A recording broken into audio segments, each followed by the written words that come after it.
So I was recently asked to sit on a panel and talk to a group of photographers about what it was like going from amateur to professional. And we had a lot of awesome discussion during that time, but one of the main things that we didn't get to focus on that I felt really helped me make that jump was creative voice. So what I've done is I've gone ahead and made a 3-part series talking about creative voice and how it helped me in my photography and in my business from going from amateur to professional photographer. And I also feel that it will help you if you're a professional photographer who's really looking to hone your skills and go to that next level.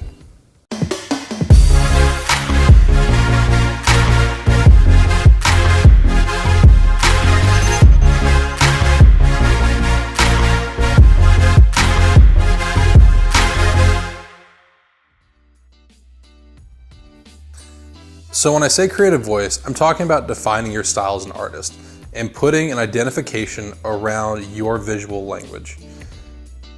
Now, you need this because when someone's coming to hire you for your skills as a photographer, they want to know that you have this cohesive vision and this style that they can apply to their product or their wedding or their newborns or whatever it is you shoot.